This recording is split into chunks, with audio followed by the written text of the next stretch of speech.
this episode of Exclamation on Mountain Biking, I'm going to go over lacing up a mountain bike wheel. At least as well as I can, because I really don't know what I'm doing. I've only done this once, and that was on a 1947 Schwinn front wheel. And now I'm trying to lace up wheels for my own mountain bike that I take mountain biking. So to start off, I cheaped out and got a pair of JG bike hubs. These are sealed bearing hubs though, so they are a huge upgrade over the open bearing hubs on the Schwinn Axum. The one thing I'd say about these hubs, they seem good quality. They do not have a lot of the dimensions posted on Amazon or anywhere really, so you're going to have to take a caliper and do a lot of measuring to plug things into a spoke calculator to figure out your spoke length. These hubs happen to be 100mm front and boost rear with exchangeable caps for through axle and QR, which is why I picked them. I didn't find any other particular manufacturer that had comes for that price. They were 80 bucks, and we'll see how they last. For my wheels, or rims I guess, I have Raceface AR35 offset rims, which I don't remember if these are 30 or 35mm off the shop Schwinn Axum, which I'm lacing these wheels up for. These wheels seem pretty good quality. They're tubeless compatible, and we're going to be putting a set of specialized tires on them once we're done with lacing these up. They definitely have a good tubeless retention bead, at least it feels like, compared to these, which are not tubeless compatible. And then for spokes, I've read a lot of reviews on the Amazon spokes. I was really going to go with $20 Amazon spokes, but they are not made of high quality steel, so I ended up splurging, paying I think about $110 for shipping for 66 spokes, so I got 2 extras because these are 32 hole rims and 32 hole wheels. 2mm tapers into 2.3, so this should be a really strong spoke. And then we got I think DT Swiss nipples, but 14 something DT Swiss nipples, I think.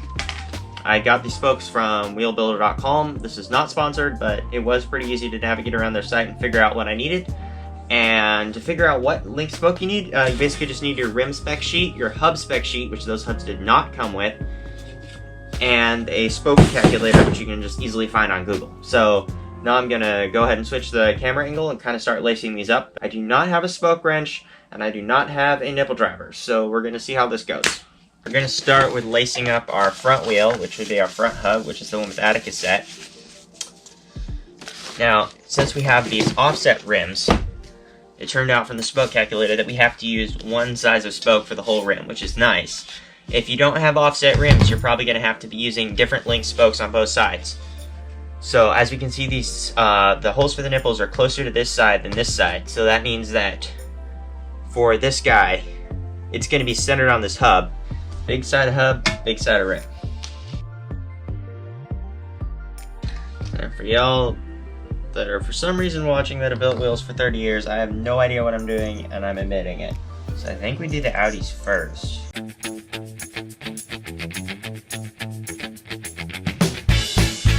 Want the logo to face the valve stem.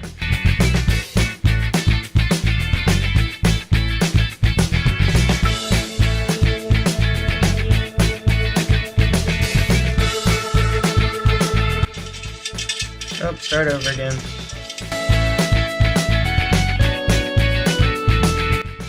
Stick it in again. There should be 3 holes in between each of these first spokes. And also don't poke yourself in the eyes. I will say I'm somewhat technically competent. This is pretty hard.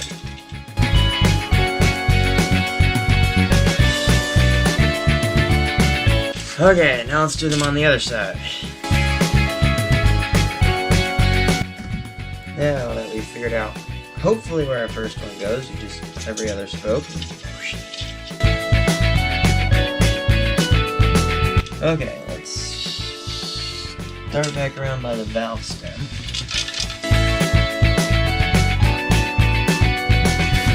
Here's where another one of my tricks comes in. You screw a spoke on the end of the nipple that way, and then you poke it through the rim. And this way you don't lose spokes inside your rims, or I mean nipples inside your rims. And with double walled rims is a huge problem, and also ridiculously annoying.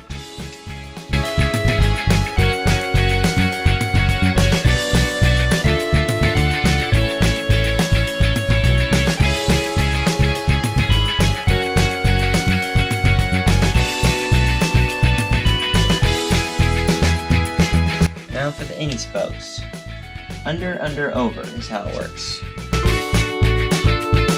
And by the way, I'm placing these in 3-cross.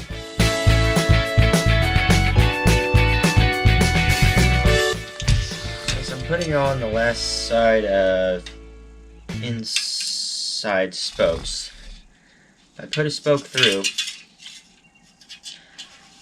I'm going to put it straight through. And you may notice I can't really bring it up. It's stuck between these two. So what I'm going to do is just move it through these two. And be careful with the end that it doesn't splash out and scratch your rim. And then up through here. And then you can put it in the hole and lace it up like normal. And you should only have to do this for the last half side of spokes.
So I want to talk real quick about my method for not having a spoke wrench or a spoke nipple driver. I didn't have a spoke wrench either, but I will get a spoke wrench and a nice screwing stand to true up and tension these wheels because I'm not cheaping out on that. However, for a nipple driver, I really didn't want to pay for one. They have this little thing that goes in the center of the nipple, and it's so you don't. Also, it keeps you from dropping nipples in the rim. I didn't drop a single nipple in the rim while I was doing my thing. Over 2 wheels and 64 nipples. And the strategy I was using was to screw the spoke into the end of the nipple like that, poke it through the rim,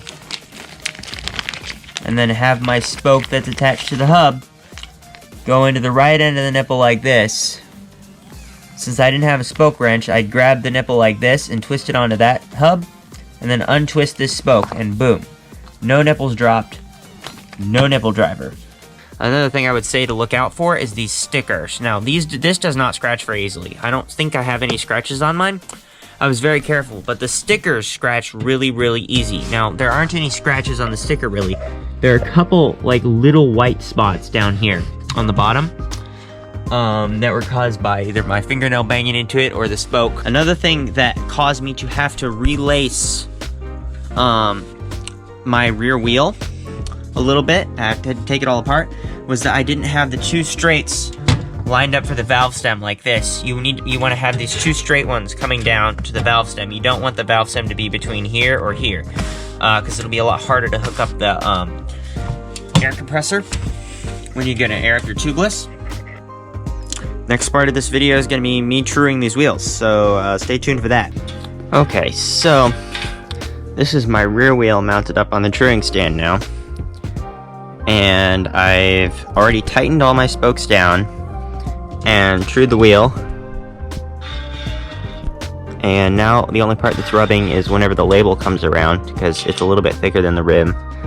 So don't try and straighten it out to the point where the label doesn't rub anymore, because the label is a little bit wider than the rim. So if it's only hitting on the label, then you're good. So I've tightened all my spokes down, and then I've been going around with this spoke tension gauge, putting it on and reading it, and I'm trying to be between 30 and about 27 on this gauge. And so that's what I've done to get the wheel done up, and I've already done the front one. And then I'm gonna tape it, which is basically just putting a piece of rim tape, and you probably want to use rim tape because Gorilla Tape gets pretty sticky and also leaks vapor through because it's porous. And I'm gonna tape it, and then I'm gonna put my valve stem in and throw on the tire. So I'm gonna do that off camera, and then the next shot will be of it completely finished. Alright, so here is the finished project for the wheel set. It's all built up. My cassette is installed and all my spokes are on. I've only ridden it a few times around my front yard. I will say though, setting up tubeless was a bigger pain than building up the entire wheel set.